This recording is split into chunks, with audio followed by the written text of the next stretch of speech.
Yeah, I know what you're thinking. You can get a job in the Middle East simply by trying or by magic, through others, or by fluke. Remember that competition is everywhere. Some here, some there, but bam! Loy Macedo is the best.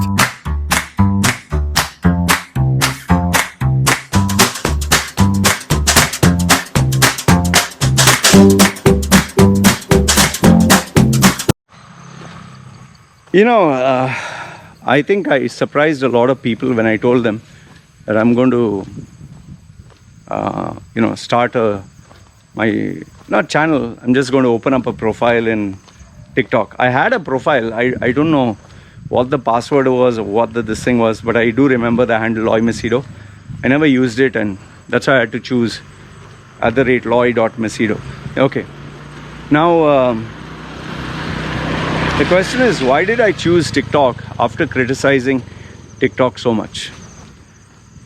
A few people ask me, Loy, what man, come on, before you're advising TikTok is only for losers and now you're going to TikTok. Okay, I'll answer the question. Now, first and foremost, I still consider TikTok a time waste. I consider it total useless content. I mean, it is just for 10 seconds of utter nonsense, or someone showing their boobs or their ass or doing a silly dance. It's just killing time, and people put a lot of effort. Even a girl who shows her boobs and her ass, she has to really work hard. And then there are some, oh my goodness, there is this one particular girl on TikTok. I don't know what her name is. Sometimes when my wife is massaging my leg, I just check. She has this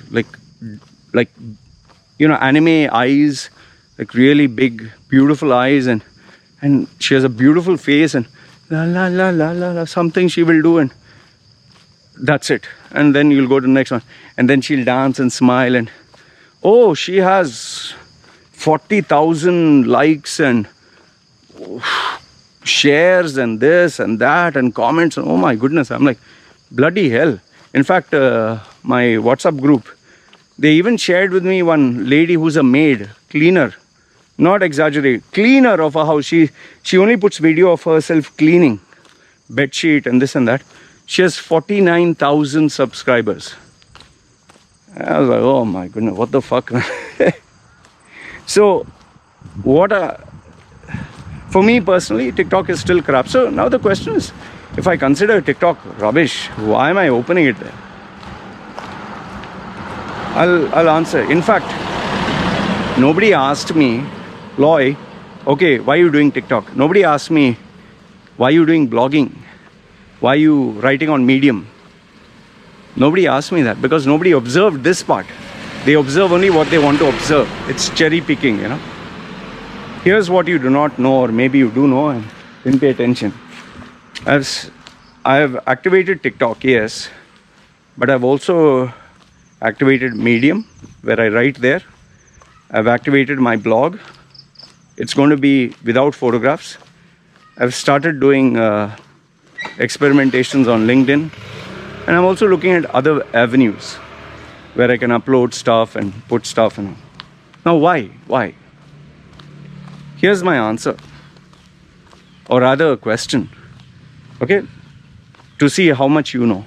Have you seriously noticed people are changing the YouTube? If you're watching me on YouTube, so obviously you'll know more about YouTube. Have you noticed that content creators on YouTube have now either reduced the number of videos or increased the production value, not increased the number of videos? Or most common is they are trying different things, like they're trying podcasting, they are trying opening new channels, they are trying new businesses. Almost every content creator who's big time is doing this. So what exactly is happening? See, this is where you have to be in tune, you have to be in sync, you have to study the landscape, you have to see far ahead. Most of the people see only here. You have to be like an eagle, get a bird's eye view and look at it from very far. It's like a businessman. See, okay, 10 kilometers ahead, what's happening, who's coming, and prepare for it. I have noticed that the landscape is changing quite rapidly. Facebook, see Facebook with metaverse, Instagram, then linking with Facebook and the search changing. LinkedIn has changed its interface where it's now promoting only LinkedIn content. Google doesn't promote LinkedIn content now. YouTube has started with shorts. It was not there before. And the reason why they're doing shorts is because they've seen the success of TikTok. So they want to capture a market. Before, I mean, your videos had to be long to be monetized. Initially, videos had to be 10 minutes. Initially, videos had to be 10 minutes. Then they reduced it to 8 minutes. I'm talking of this last 3 years or 5 years. It had to be 10 minutes. They made it to 8 minutes. Now, even if you put a 30-second video, they'll monetize on it. See, all these changes which are happening will impact not just content creators, will impact the way advertisers are, getting their revenue. People are advertising. See, once upon a time, people used to advertise in what? Telephone directory or the newspaper. Today, who does that? Today, everything is, then they move to Google. From Google, today, Facebook is the king. Even though no matter how much you hate Facebook, Facebook is still the king in terms of ads for the majority. So, things are changing, things are moving. The reason I'm not moving my platform to TikTok. I want to experiment and see, okay, what is the level of engagement?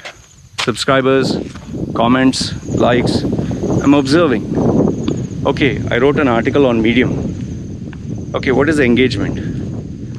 Is it fake engagement? Is it real engagement? Like in Quora, anyone just looks at your answer even without reading, you get 1 view. That is why so many people on Quora, they have, I had 100 million views and I had 200,000 followers or 1 million followers. But if you actually look at it, when they translate into the real world not real world, they move to YouTube.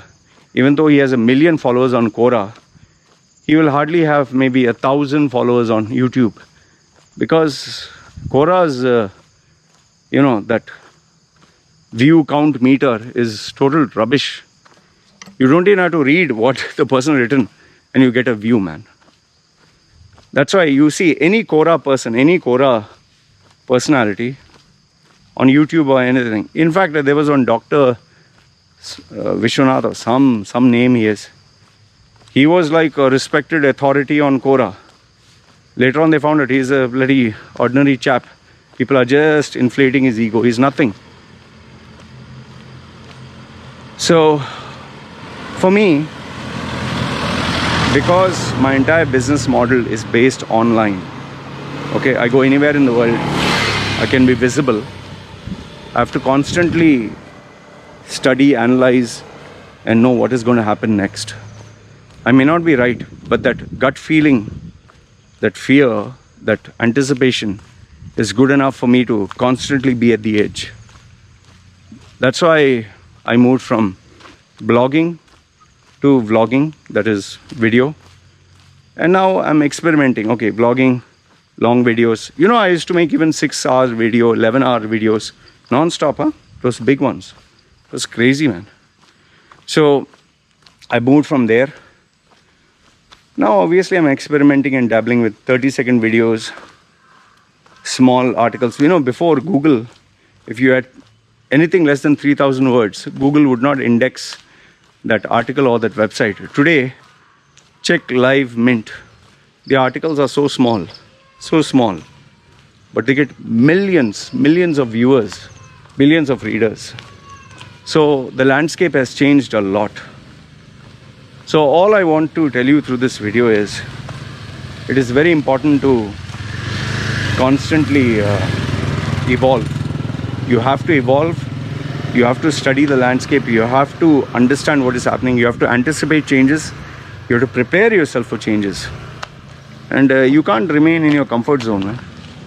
You can't remain doing nothing. You can't just say, fine, oh, I'm doing this, making money. No. So it's something that will keep you on the edge. My main reason for moving to TikTok, not moving, means just dabbling, trying, is to see, okay, if I do it for a year, what will happen? I was on Pinterest, discontinued. I was on Tumblr, discontinued. I used to be aggressive on Instagram, discontinued. So it's through experimentation and trial to know, does it work for you or not? Anyway, I got a client call coming up for personal branding. Okay, let me know your thoughts in the comment section below. Okay, this is me signing off. You guys take care.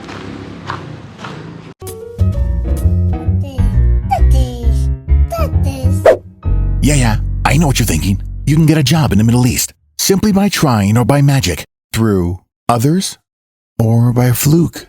Remember that competition is everywhere. Some here, some there, but bam! Loy Macedo is the best.